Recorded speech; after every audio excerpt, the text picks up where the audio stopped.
नमस्कार स्टूडेंट, विकास स्टडी में आपका स्वागत है। मैं विकास कुमार।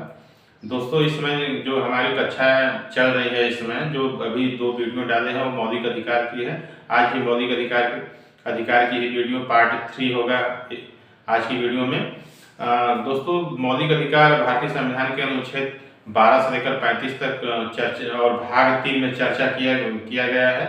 भारतीय संविधान में मौलिक अधिकारों के बारे में ऐसा विस्तृत वर्णन किया गया है जो कभी भारतीय संविधान के किसी भी भारतीय संविधान या विश्व के किसी भी संविधान में ऐसी विस्तृत वर्णन नहीं किया गया है जो भारतीय संविधान में किया गया है। तो हम आप लोगों के साथ जो है अनुच्छेद 14, 15, 16, 17, 18, 19, 20 तक चर्चा कर चुके हैं। आज अनुच्छेद 21 के बारे में चर्चा करेंगे। वीडियो में लास्ट तक बने रहिए। चैनल को लाइक करिए, सब्सक्राइब करिए, शेयर करिए। आइए देखते हैं अनुच्छेद 20। अनुच्छेद 20 प्राण एवं देही की स्वतंत्रता। अनुच्छेद 21 में घोषणा किया गया है कि किसी व्यक्ति को उसके प्राण एवं दैहिक स्वतंत्रता से विधि द्वारा स्थापित प्रक्रिया के अनुसार वंचित किया जाएगा, अन्यथा नहीं। दोस्तों, इसका अर्थ ये हुआ कि किसी भी व्यक्ति को प्राण एवं दैहिक की स्वतंत्रता से वंचित तभी किया जाएगा जब विधि प्रक्रिया के द्वारा उसका उल्लंघन के ही द्वारा जो किया जाए। जैसे कोई भी व्यक्ति अगर किसी विधि का उल्लंघन कर दिया है, कोई ऐसा अपराध कर दिया है, तभी उसके प्राण की स्वतंत्रता खत्म होगी, अन्यथा नहीं।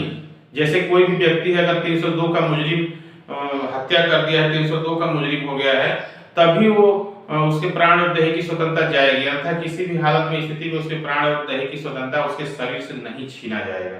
यही कही गई बात है, वंचित नहीं किया जाएगा, अन्यथा वंचित किया जाएगा, अन्यथा नहीं। इसी कंडीशन में बस 302 का मुजरिम न होगा, तभी उसके प्राण का हनन नहीं किया जाएगा, अन्यथा किसी भी स्थिति में उसके प्राण और देह की स्वतंत्रता उसके शरीर से नहीं छीना जा सकता है। अनुच्छेद 21 कहता है, नोट है इसी 21 में, न्यायालय ने प्राण की स्वतंत्रता की व्याख्या करते हुए व्यक्ति को प्राण के अधिकारों को शारीरिक स्वतंत्रता के मानदंडों में नहीं बांधा जा सकता, बल्कि व्यक्ति के सम्मान एवं अन्य पहलुओं को भी देखा जा सकता है। इसमें न्यायालय ने कोड किया है भारतीय संविधान के अनुच्छेद 21 में कि प्राण की स्वतंत्रता की व्याख्या करते हुए व्यक्ति के प्राण के अधिकारों को शारीरिक स्वतंत्रता के मानदंडों को नहीं। इसका अर्थ यह हुआ कि किसी भी व्यक्ति को जरूरी नहीं है कि उसके शरीर के लिए प्राण ही जरूरी है। प्राण के साथ साथ अगर कोई भी व्यक्ति सामाजिक प्राणी है तो उसके शरीर के लिए प्राण के साथ साथ और बहुत सारे ऐसे पहलू हैं जो उसके लिए बहुत इंपॉर्टेंट होते हैं। जितना उसके लिए शरीर के लिए प्राण आवश्यक है, उतना ही कुछ ऐसे पहलू हैं जो आवश्यक है। आइए देखते हैं कौन से पहलू हैं। मानवीय प्रतिष्ठा के साथ साथ जीने का अधिकार। व्यक्ति को उसके शरीर के लिए प्राण के साथ साथ जीने के लिए मानवीय प्रतिष्ठा के साथ उसको जीने का अधिकार भी होना चाहिए। प्रतिष्ठा के साथ उसको जीने का अधिकार होना चाहिए, उसे 21 में कही गई है बात। फिर निजता का अधिकार, हर व्यक्ति को जो है प्राण के साथ निजता का अधिकार भी होना चाहिए। फिर स्वास्थ्य का अधिकार होना चाहिए, व्यक्ति को हर स्वस्थ रहना है, उसको स्वस्थ रहने का अधिकार भी दिया जाता है। फिर 14 वर्ष की उम्र तक के बच्चों को निःशुल्क और शिक्षा का अधिकार। 14 वर्ष का बच्चा है उसको निःशुल्क और शिक्षा का अधिकार उसका जो है अनुच्छेद 21 में कहा गया है। जिस तरह से किसी भी व्यक्ति को शरीर के लिए प्राण की आवश्यकता होती है, उसी तरह से हर 14 वर्ष के बच्चों के लिए अनिवार्य शिक्षा उतनी ही जरूरी है जितना कि व्यक्ति को प्राण। मतलब कि इस भारतीय संविधान के अनुच्छेद 21 में शिक्षा को प्राण के बराबर रखा गया है। जितना व्यक्ति को प्राण की आवश्यकता होती है शरीर के लिए, उतना ही शिक्षा को आवश्यकता होती है। दूसरा, सूचना का अधिकार। अनुच्छेद 21 में और भी कुछ ऐसी बातें कही गई है जैसे शिक्षा का अधिकार हेडिंग है। अनुच्छेद 21 में घोषणा किया गया है कि राज्य 6 से लेकर 14 वर्ष तक की उम्र के बच्चों को निःशुल्क अनिवार्य शिक्षा उपलब्ध कराएगा, जिसका निर्धारण राज्य करेगा।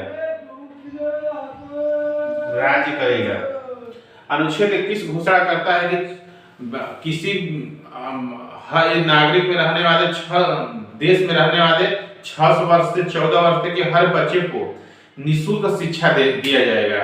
ये कर्तव्य स्टेट गवर्नमेंट का होगा। मतलब किसी भी सरकार को, चाहे उत्तर प्रदेश सरकार हो, चाहे बिहार सरकार हो, चाहे कोई भी सरकार हो, भारत की सभी सरकारों का दायित्व होगा कि वो 6 से लेकर 14 वर्ष के बच्चों को निःशुल्क अनिवार्य शिक्षा देगा। स्टेट गवर्नमेंट का कर्तव्य होगा। अनुच्छेद एक नोट है, यह व्यवस्था यानी 6 से लेकर 14 वर्ष तक की जो अनिवार्य शिक्षा बच्चे को, इसके बारे में कहा गया है। नोट, यह व्यवस्था 46वें संविधान संशोधन अधिनियम 2000 द्वारा जोड़ा गया। यह व्यवस्था यानी 6 से लेकर 14 वर्ष के बच्चे को निःशुल्क शिक्षा की व्यवस्था 46वें संविधान संशोधन 2002 द्वारा जोड़ा गया है। संविधान में एक नया अनुच्छेद 21 को जोड़कर शिक्षा के अधिकार को मूल अधिकार का दर्जा दिया गया। 26वें संविधान संशोधन 2002 द्वारा शिक्षा के अधिकार को यानी 6 से लेकर 14 वर्ष के बच्चे को निःशुल्क शिक्षा अधिकार को 19 में जोड़कर इस शिक्षा को मूल अधिकार की श्रेणी में लाया गया। नोट, नीति निर्देशक तत्व अनुच्छेद 45 के अंतर्गत राज्य सभी बच्चों को 14 वर्ष की आयु पूरी करने तक निःशुल्क अनिवार्य शिक्षा प्रदान करेगा। जिस तरह से भारतीय संविधान में मूल अधिकार में अनुच्छेद 21 में बात कही गई है, किसी भी व्यक्ति को 6 से लेकर 14 वर्ष के व्यक्ति को निःशुल्क शिक्षा दिया जाएगा। उसी तरह से नीति निर्देशक तत्व में अनुच्छेद 45 में भी एक बात कही गई है कि उसको 45 में भी बात कही कि निःशुल्क 6 से लेकर 14 वर्ष के बच्चे को निःशुल्क एवं अनिवार्य शिक्षा देने का उपबंध करेगा। अनुच्छेद 45 नीति निर्देशक तत्व में कहा गया है। ये स्टेट गवर्नमेंट की बातें कही गई है। अनुच्छेद 21 में भी स्टेट गवर्नमेंट को ऑर्डर दिया जाता है और मतलब कि नीति निर्देशक तत्व अनुच्छेद 45 में भी स्टेट गवर्नमेंट को वही कहा जाता है कि आपका कर्तव्य होगा कि 6 से लेकर 14 वर्ष के बच्चे को अनिवार्य शिक्षा देंगे। नोट, मूल कर्तव्य में अनुच्छेद 51 के तहत शिक्षा के अधिकार को जोड़ा गया। प्रत्येक नागरिक का कर्तव्य होगा कि वह 6 से लेकर 14 वर्ष तक के अपने बच्चों को शिक्षा देगा। मतलब कि स्टेट गवर्नमेंट के साथ साथ व्यक्ति को भी कहा गया है, नागरिक को भी कहा गया है कि अपने बच्चों को 6 से लेकर 14 वर्ष के बच्चों को अनिवार्य शिक्षा देगा। ये उनका भी कर्तव्य है। राज्य के साथ साथ हर नागरिक का भी कर्तव्य है। ये मौलिक अधिकार की अनुच्छेद 51 में बातें कही गई कि व्यक्ति का भी, हर नागरिक का भी कर्तव्य हो कि अपने बच्चों को 6 से लेकर 14 वर्ष तक के बच्चों को निःशुल्क शिक्षा दिया जाएगा। यहाँ तक कि शिक्षा इतना इंपॉर्टेंट बना दिया गया है कि अनुच्छेद 21 क में भी बातें कही गई अनिवार्य शिक्षा के लिए 14 वर्ष के। ये नीति निर्देशक तत्व अनुच्छेद 45 में भी कही गई है और गार्जियन को भी कहा गया है, यानी नागरिक को भी कहा गया है कि अपने बच्चों को अनिवार्य शिक्षा देगा 6 से लेकर 14। ऐसा कहना इसलिए था कि कुछ ऐसे सरकार तो प्रयास करती ही थी, लेकिन बहुत सारे ऐसे गार्जियन जो अपने बच्चों को शिक्षा नहीं दे पाते थे या नहीं देते थे, जो उम्र होती थी जो शिक्षा देने के लिए उनको काम में लगा देते थे, तो गार्जियन को भी ये दबाव डाला गया, कहा गया है कि आपका कर्तव्य होगा कि अपने बच्चों को 6 से लेकर 14 वर्ष के बच्चों को अनिवार्य किसी भी स्थिति में परिस्थिति में आप शिक्षा जरूर देंगे। अनुच्छेद 22 निरोध एवं गिरफ्तारी से संरक्षण। अनुच्छेद 22 में उस व्यक्ति को जिसे साधारण कानून के तहत हिरासत में लिया गया है उसे उस निम्न अधिकार प्राप्त है। जैसे कोई भी व्यक्ति को अनुच्छेद 22 में कहा गया है कि किसी भी व्यक्ति को आप अगर पुलिस अगर गिरफ्तार कर लेती तो उस व्यक्ति को, जिसको गिरफ्तार किया गया, उस व्यक्ति को कौन कौन से अधिकार है अनुच्छेद 22 में गई, वो कौन कौन से अधिकार है आइए देखते हैं। व्यक्ति को गिरफ्तार करने के आधार व्यक्ति को गिरफ्तार करने का आधार पर के आधार पर सूचना देने का अधिकार। मतलब किसी व्यक्ति को अगर सरकार गिरफ्तार कर देती है तो उसको सूचना देगी, मतलब कि सूचना गिरफ्तार करने से पहले उसको सूचना देगी कि आपके खिलाफ ये वारंट है, ये शिकायत है, ये FIR है, सूचना देगा। तो तभी वो उसको गिरफ्तार कर सकता है। अनुच्छेद 22 में कही गई है बात। विधि व्यवसायी से परामर्श एवं प्रतीक्षा करने का अधिकार। हर व्यक्ति को ये कर्तव्य उसका अधिकार होगा कि अगर पुलिस उसको गिरफ्तार करती है तो उस गिरफ्तार के पीरियड में वो विधि व्यवसायी यानी वकील से परामर्श या प्रतीक्षा करने का उसको जो है अधिकार होगा, विधि परामर्श करने का उसको अधिकार होगा। फिर दंडाधिकारी मजिस्ट्रेट के सम्मुख 24 घंटे में उपस्थित करने का अधिकार।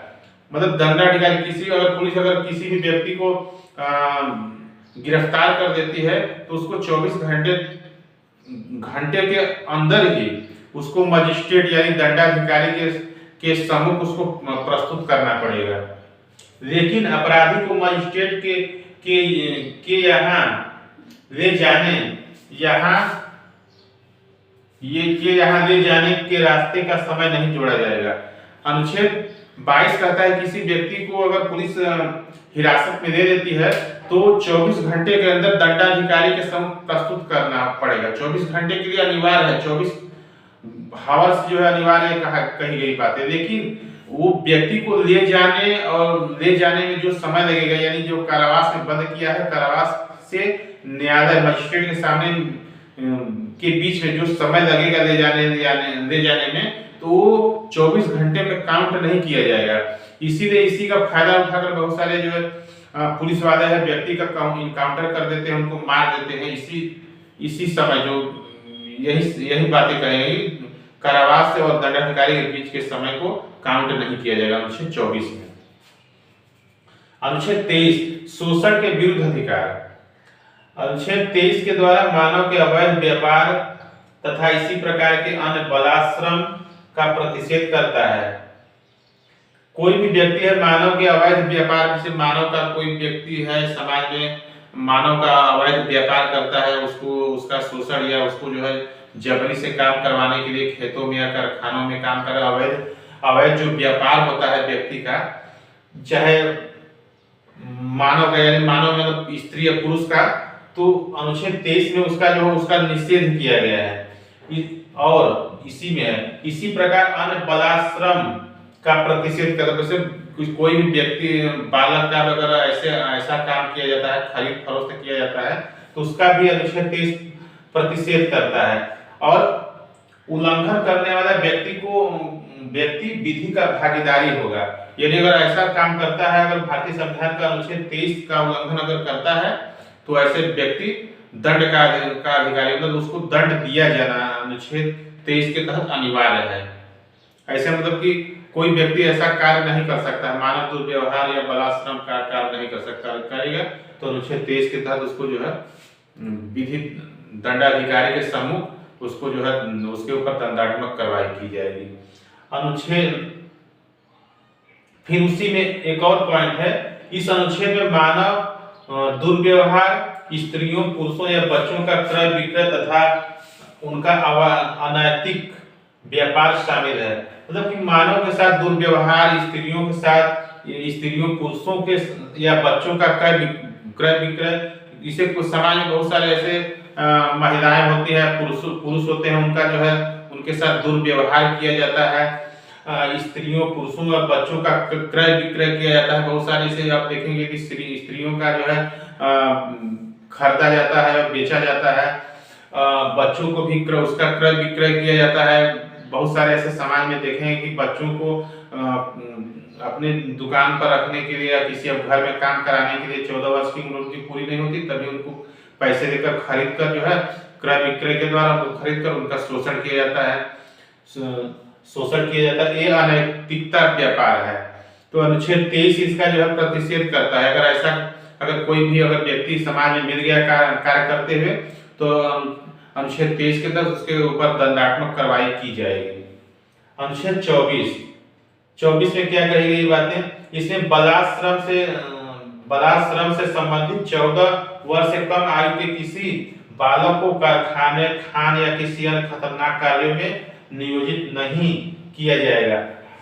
अनुच्छेद 24 कहता है कि कोई अगर 24 वर्ष तक का उम्र का व्यक्ति है तो उसको किसी भी कारखाने में या कार्यालय में या घर में या किसी अन्य खतरनाक स्थानों पर आप कार्य के लिए नहीं लगा सकते हैं। जैसे कि आप बहुत सारे ऐसे देखेंगे बड़े बड़े शहरों में, तो छोटे छोटे बच्चों जो गरीब घर के बच्चे होते हैं, जैसे अधिकतर झारखंड बिहार के देखेंगे तो बच्चे बहुत सारे जैसे चाय के दुकानों पर कम उम्र में ही काम लगा देते हैं लोग, जैसे पैसे उनको घर वालों को देकर उनसे साथ काम करवाते हैं, घर में काम झाड़ू पोछा काम करवाते हैं, जो कि बच्चे का अनुच्छेद 21 में कहा गया कि बच्चे को हर बच्चे का यह अधिकार होगा कि 6 से लेकर 14 वर्ष के बच्चे का अधिकार होगा कि उसको अनिवार्य शिक्षा देना होगा। ये स्टेट गवर्नमेंट को भी कहा गया है, या और मूल कर्तव्य अनुच्छेद 21 में ये नागरिक को भी कहा गया है। तो अगर कोई भी व्यक्ति 14 वर्ष के उम्र के व्यक्ति बच्चे को, कम उम्र के बच्चे को अगर ऐसा काम करवाता है तो अनुच्छेद 21 का भी उल्लंघन होता है, 21 का उल्लंघन होता है। और 21 अनुच्छेद 24 के तहत उसके ऊपर अगर ऐसा कोई व्यक्ति पाया जाता है समाज में, तो उसके ऊपर दंडात्मक कार्रवाई की जाएगी। धर्म की स्वतंत्रता का अधिकार अनुच्छेद 25 कहता है, धर्म की स्वतंत्रता का 25 से 28 तक है। तो अनुच्छेद 25 में देखिए क्या है, अनुच्छेद 25 में अंतःकरण और धर्म को अबाध रूप से मानने, आचरण, प्रचार करने की स्वतंत्रता। कि किसी भी व्यक्ति को अनुच्छेद ये कहता है कि अंतःकरण और धर्म की अबाध रूप से मानने, आचरण, कि कोई भी व्यक्ति है कि कोई भी धर्म, चाहे हिंदू, मुस्लिम, सिख, ईसाई, कोई भी व्यक्ति अंतःकरण यानी अंतर्मन से अगर कोई भी व्यक्ति को लगता है कि हमारा ये धर्म अच्छा है, ये धर्म अपनाना चाहिए, तो अपने आचार विचार और व्यवहार के द्वारा, अंतःकरण के द्वारा वो व्यक्ति उस धर्म को मान सकता है, उसका प्रचार प्रसार कर सकता है। और उसी में पॉइंट है, अंतःकरण का अर्थ है कि व्यक्ति अपनी अंतरात्मा या आवाज के अनुसार अपने धर्म को चुनने या न चुनने के लिए स्वतंत्र होगा। अगर कोई व्यक्ति अगर उसका अंतर्मन कहता है कि हम इस धर्म का प्रचार करेंगे, इस धर्म को मानेंगे, इस धर्म को फैलाएंगे ज्यादा लोगों में, तो उसका वो कर सकता है। इसके ऊपर कोई दबाव नहीं है, ना कोई रोक टोक है, ना कोई दबाव डाल सकता है। अगला पॉइंट है, व्यक्तियों को अपने धर्म की मान्यताओं का प्रचार प्रसार करना तथा एक व्यक्ति से दूसरे व्यक्ति तक पहुंचाना शामिल है। अनुच्छेद 25 में भी शामिल है कि एक व्यक्ति से दूसरे व्यक्ति में अपने धर्म का प्रचार प्रसार करना, एक व्यक्ति से दूसरे व्यक्ति तक अपने धर्म का प्रसार करना, यह अनुच्छेद 25 में शामिल है। नोट, लेकिन बलपूर्वक या दबाव डालकर किसी व्यक्ति को धर्म परिवर्तन करवाना या दबाव डालना कानूनन अपराध है। आप अपने धर्म का प्रचार प्रसार तो कर सकते हैं, एक व्यक्ति से लेकर दूसरे व्यक्ति को बातें बता सकते हैं, ये अपने अंतःकरण में जो आपको धर्म जो अच्छा लगता है वो उसको मान सकते हैं, लेकिन ये किसी व्यक्ति के ऊपर आप दबाव नहीं डाल सकते कि आप इस धर्म को मानिए, हम इस धर्म को मानते तो आप इस धर्म को मानिए, ये आप दबाव नहीं डाल सकते हैं। दोस्तों, आज का अनुच्छेद 25 खत्म हो गया। अगले वीडियो में हम वीडियो में फिर आगे का अनुच्छेद, मौलिक अधिकार का अनुच्छेद लाएंगे। आप वीडियो को लाइक करिए, शेयर करिए, दोस्तों में शेयर करिए। नमस्कार, थैंक यू।